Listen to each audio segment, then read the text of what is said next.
Tapi dia mengatakan bahwa ya memang kita berkeluarga katanya, namun bom ini tidak berkeluarga, dia bilang gitu. Jadi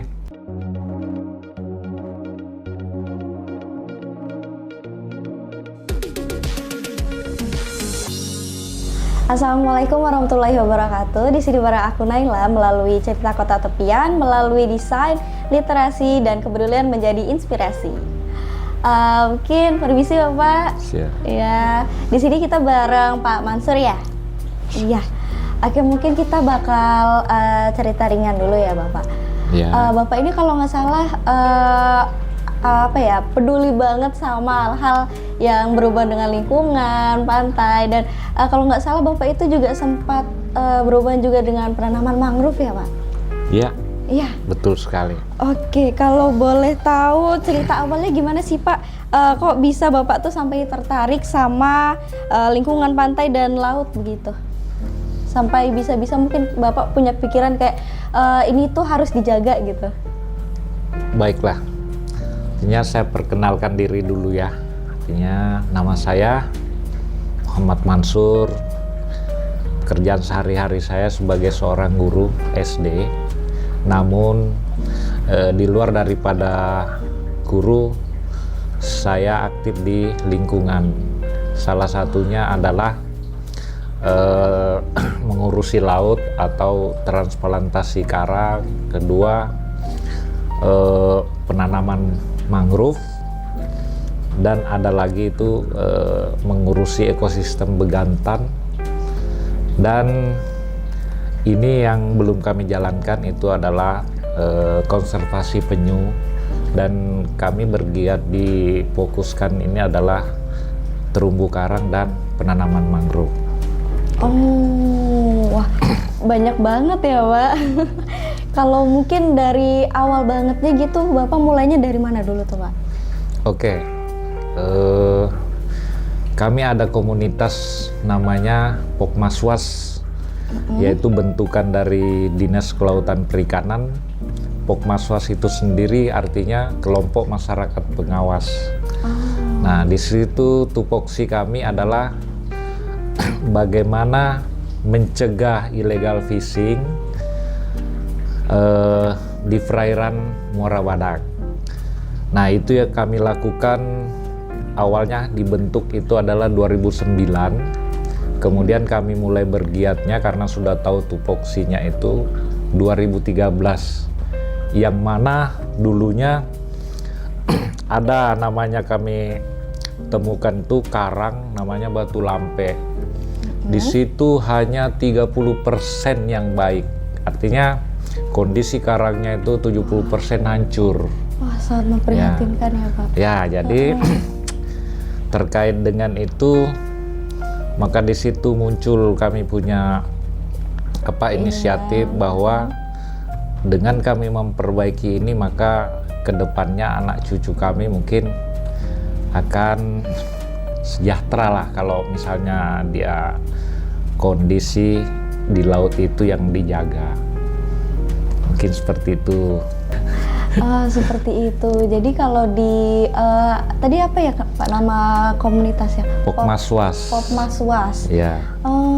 Itu berarti kegiatannya itu seperti apa ya Pak? Oh, ya. Untuk bisa melakukan apa tadi ya, rehabilitas karang tadi? Betul. Jadi begini, sebelum saya jadi Pokmaswas ini, itu dulunya sebelum ngajar juga saya seorang nelayan. Seorang nelayan itu tadi ketika melihat illegal fishing kayak bom yang banyak terjadi sana.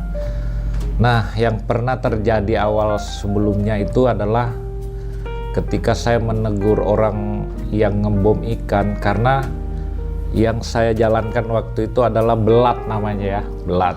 Apa itu belat Pak? Belat itu alat tangkap ikan yang ada terpasang di pantai.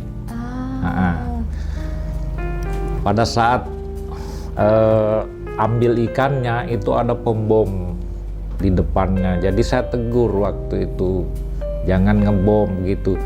Tapi dia mengatakan bahwa ya memang kita berkeluarga katanya, namun bom ini tidak berkeluarga, dia bilang gitu. Jadi disitulah muncul, kalau kami membiarkan hal-hal ini, maka kedepannya anak cucu nanti seperti apa kalau semua rusak kan. Sedangkan kita tahu bahwa terumbu karang itu adalah tempat memijah makhluk-makhluk air itu, laut, terutama ikan dan sebagainya. Nah kalau itu hancur, di mana lagi mereka akan memijah? Nah dari situlah akhirnya saya berhenti jadi nelayan dan menjadi seorang guru. Dari situ juga Dinas Kelautan Perikanan membentuk kami dan memberi tupoksi tadi.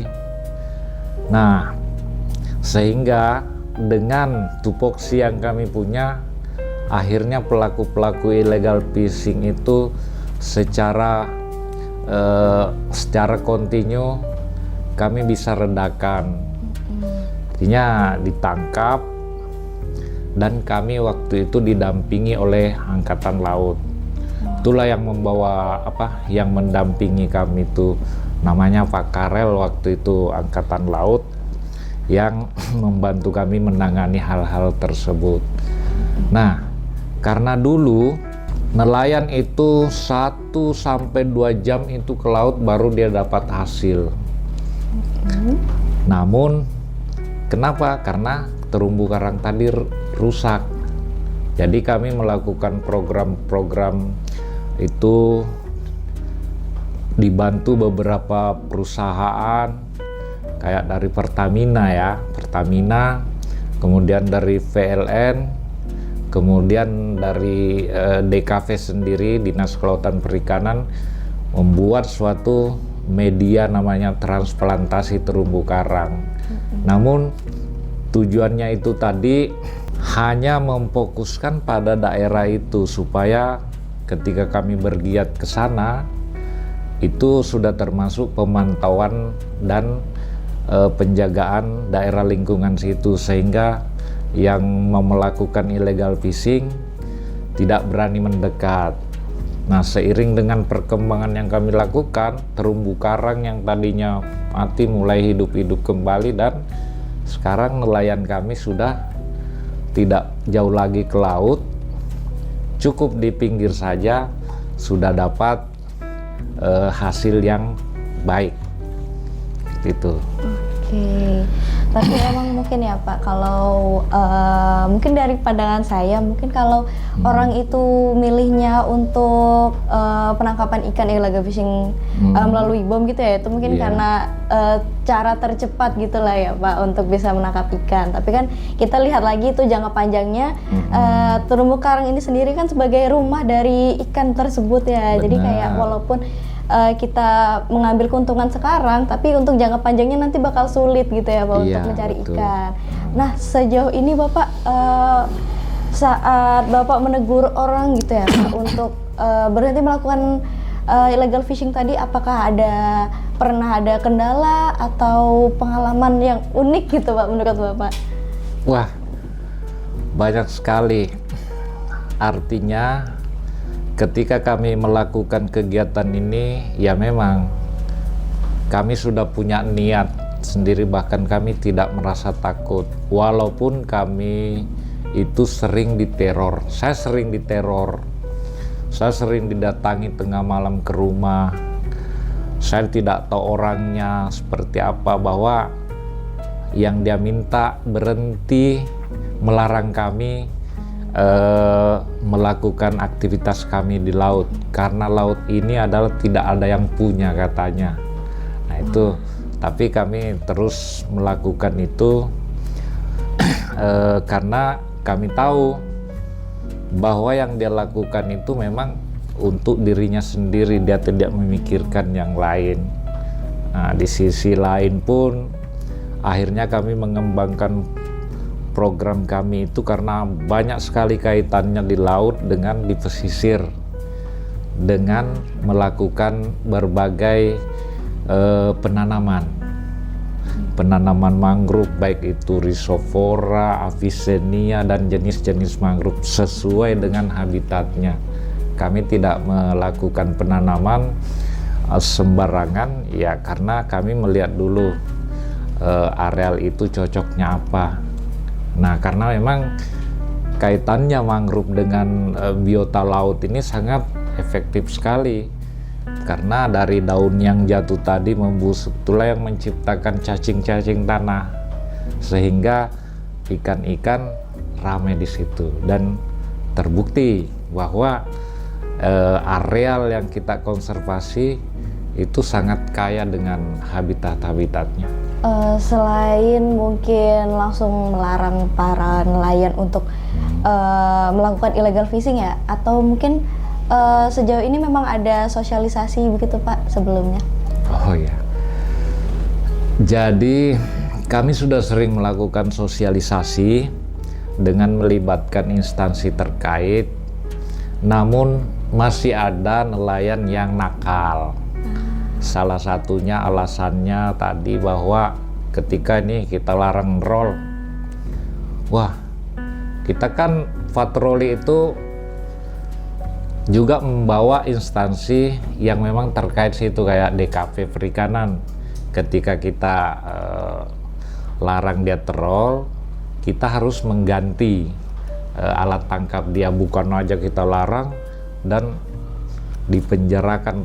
Ini pembinaan, mau diganti. Cuma banyak yang bandel, dia mengatakan bahwa hanya troll yang saya bisa jalankan, lainnya ndak bisa. Nah, kalau gitu kan panjang sudah urusannya. Di samping itu, akhirnya kami menemukan solusi-solusi terbaik dengan lewat media lebih efektif. Nah, itu kita biasanya kalau melihat troll, nah itu kita video, kemudian kita kasih bahasa-bahasa yang baik lah, sehingga masyarakat nantinya yang menyerang dia bukan kita lagi, tapi media semua bahwa, hei jangan lagi melakukan itu, kami malu, ini keluargamu ini kelihatan. Nah, itu kayak efektif sekali juga. Berbagai metode kami lakukan, salah satunya itu ya. Jadi setelah di video itu dimasukkan di media sosial gitu ya Pak? Ya. Oke, mungkin Bapak punya ini Pak, untuk saat ini rencana mendatang gitu Pak, yang berhubungan mungkin dengan lingkungan pantai dan apa tadi, mangrove tadi ya, penanaman mangrove. Ya. Oh ya, saat ini untuk memperluas jaringan kita itu sudah banyak mitra-mitra lingkungan yang bekerja sama kita. Pokmaswas lain di Kecamatan Muara Badak itu mulai muncul, dan salah satunya program-program mereka tergantung di lingkungannya. Misalnya di situ banyak sampah, ya mungkin fokus ke situ. Namun yang saya programkan saat ini adalah memperkenalkan mangrove itu kepada anak usia dini. Jadi kurang lebih 3 minggu yang lalu saya membawa anak sekolah itu menanam mangrove di pinggir pantai. Itu salah satu biar mereka kenal pentingnya mangrove ini nanti seperti apa. Nah, itu kita jelaskan. Bahkan nanti saya akan rencananya sosialisasi ke sekolah-sekolah dalam hal lingkungan dan pengenalannya itu tadi. Wah, jadi sudah sampai pengenalan ke anak-anak muda ya Pak? Siap. Usia dini. Mungkin Bapak punya harapan Pak ke depannya untuk pengurus pantai yang lebih gimana ya Pak? Mungkin bisa lebih jujur untuk bisa sama-sama gitu Pak menjaga pantai ini. Oh ya, harapan kami itu sebenarnya begini, jangan sampai nanti anak cucu kita itu hanya melihat sebuah gambar ketika melihat biota laut. Kayak kita sekarang kan, dinosaurus kan sudah tidak ada, kita cuma bisa melihat gambar. Nah, kita takutnya nanti bahwa kepiting juga itu hanya dilihat oleh anak cucu kita, hanya gambar kepiting, dia sudah tidak bisa merabanya. Jadi kalau berurusan dengan lingkungan ini, sekarang itu nggak usah jadi Superman. Superman kan capek kerja sendiri ya. Tapi kita harus berubah jadi Avengers, kerja keroyokan. Nah, itu salah satu untuk mempercepat pulihnya. Karena kalau sendirian aja yang melakukan tanpa edukasi yang lain kepada yang lain, itu kita mustahil, hanya kerja capek. Benar. Nah, seperti itu misi-misi kami. Kalau untuk daerah yang saat ini Pak, mungkin yang masih sulit banget untuk dari nelayan-nelayannya gitu Pak, masih banyak yang melakukan illegal fishing gitu. Nah, untuk saat ini nelayan-nelayan yang ada di tempat kita dulu tinggal ini adalah mayoritas banyak illegal fishing. Tapi ketika kita rubah pola pikirnya, itu kami arahkan mereka membuat suatu apartemen ikan, dan alhamdulillah banyak beralih ke sana nelayan-nelayan. Karena apa? Dia cuma membuat spot-spot ikan, kemudian jadi wisata pemancingan sekarang. Makanya di Muara Badak itu terkenal, di Pangempang itu adalah tempatnya orang-orang pergi mancing ke laut. Karena hasilnya lebih banyak daripada dia jadi nelayan. Dia cuma ngantar pemancing sudah lumayan satu hari 1 juta ke atas itu per hari. Kalau dulu nelayan paling 200-300 sehari. Nah, sekarang mereka di sana itu pelaku wisata, sekarang muncul ekowisatanya. Nah, artinya terumbu karang yang kami tadi perbaiki sekarang sudah jadi spot diving dan snorkeling. Nah, itu. Kalau dengar-dengar juga Bapak suka menyelam ya Pak? Ya, kebetulan 2013 lisensi pertama saya menyelam itu sampai sekarang sudah level master. Nah, kebetulan anggota-anggota saya, anggota Pokmaswas, anggota Pokdarwis, itu semuanya hampir sudah sertifikasi semua. Dan mereka lah nanti penerus-penerus kami yang melakukan kegiatan-kegiatan di laut. Pak Masyur ini punya tujuan yang mulia sekali ya. Dan kalau dari cerita Bapak tadi kan, kalau dari kita sendiri itu memang kurang efektif ya Pak. Kita benar-benar untuk bisa menciptakan efek yang luas, kita tentunya harus mengajak masyarakat luas juga untuk bisa menjaga lingkungan seperti itu. Apakah Bapak punya pesan untuk masyarakat yang berkunjung ke laut begitu Pak, untuk bisa sama-sama menjaga laut gitu? Oh ya, kalau di pesisir ini alhamdulillah kami sudah punya orang-orang itu, ibaratkan juga saudara yang bisa mengurusi laut, salah satunya pantai, yaitu Daeng Lompo. Daeng Lompo ini kami bangga juga karena apa? Dia mampu memberdayakan masyarakat lokal yang ada di situ. Nah, artinya saya sudah tidak terlalu pusing kalau di daratan, mereka sudah ada. Nah, tinggal yang ke laut. Ke laut ini tadi harapannya itu tadi, setiap nelayan yang melakukan aktivitas hari-harinya untuk ngantar pemancing, yaitu selalu juga continue memperhatikan lingkungan yang ada. Salah satunya tidak membuang sampah di laut. Nah, itu harapannya. Kemudian juga harapan kepada pemerintah terkait itu mungkin bisa mensupport hal-hal yang belum sarana yang belum kami punya. Nah, salah satunya karena memang alat diving ini mahal sekali per unitnya. Nah, harapannya mudah-mudahan ada instansi-instansi yang bisa mensupport kami berupa alat selam dan kelengkapan lainnya. Tadi Bapak sudah mulai ini ya Pak, pergi ke sekolah-sekolah ya Pak untuk mengajak anak-anak untuk menanam mangrove. Mungkin Bapak punya pesan motivasi untuk anak muda, generasi yang akan datang lah ya Pak, untuk bisa menjaga laut yang akan datang ini agar seperti yang Bapak jelaskan tadi tuh biota laut yang ada ini jangan sampai punah lah seperti itu Pak. Ya, itu sebenarnya kembali lagi sama jiwa mereka. Nah, karena kita hidup ini itu tidak semuanya punya jiwa patriot di lingkungan. Mungkin ada juga penikmat, ada juga tidak terjun langsung tapi selalu memberi saran terbaik. Nah, kalau saya artinya 75% ini tadi itu adalah penghasilan terbesar kita adalah di laut. Harapannya kepada pemuda yang ada, ya mari bersama-sama untuk menjaga lingkungan, baik itu lingkungan lautnya ataupun pesisirnya.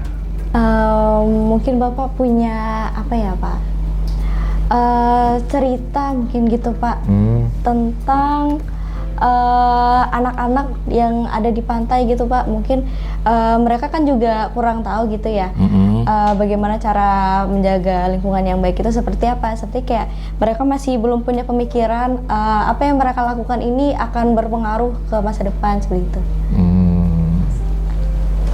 Artinya memang saat ini kita sudah mulai membangun SDM pemuda-pemuda itu, ada beberapa sudah yang kami rekrut. Salah satunya yaitu tadi memberi percontohan untuk giat-giat, bahkan untuk edukasi kepada mereka tentang lingkungan. Saya rasa itu akan berjalan kalau kita melakukan lebih dulu. Artinya kita bergiat lebih dulu, pelan-pelan baru mereka kita ajak. Kalau cuma mengajak tanpa memberi contoh kan ya biasanya dia kurang paham. Nah memang itu perlu, karena banyak orang-orang atau anak-anak ini, loh apalagi dilakukan itu, dia kurang paham. Makanya kita bergiat dulu, baru kita mengajak mereka. Menurut Bapak mungkin bagi masyarakat luas ya, apakah ada hal-hal yang biasanya tuh kita sepelekan gitu Pak, tapi itu tuh sangat berdampak pada lingkungan sekitar gitu Pak? Ya, salah satu contoh yang tinggal di bantaran sungai atau laut tuh kadang-kadang kan tempat sampahnya jendela. Nah, kami juga punya, ini juga terkait masalah sampah laut sangat besar sekali dampaknya. Tapi kami tidak pernah menyerah. Artinya dalam hal itu, kalau masalah sampah ini kami tidak akan menghabiskan sampah yang ada, tapi kami akan berusaha memutus orang-orang yang berperilaku seperti itu, yang terbiasa membuang sampah di laut. Itulah yang akan kami putus, bukan menghabiskan sampah yang mereka buang. Nah kalau sudah terputus, otomatis sampah-sampah itu susah sudah kita temukan. Oke, baik. Mungkin sebagai penutup, apakah Bapak punya kata-kata untuk masyarakat luas agar kita bisa bersama-sama gitu Pak menjaga lingkungan pantai dan sekitarnya?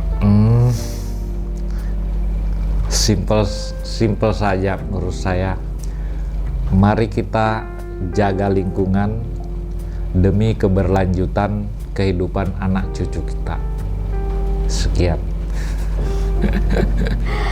Baik, segitu aja mungkin dari Pak Mansur ya. Baik. Pengalaman Bapak yang tentang dari bisa berurusan langsung menjaga lingkungan sekitar pantai dan dari penanaman mangrove ya. Mungkin segitu saja. Kedepannya mungkin masyarakat yang menonton ini bisa menjadi ikut terinspirasi dari pengalaman Pak Mansyur. Gitu saja. Wassalamualaikum warahmatullahi wabarakatuh.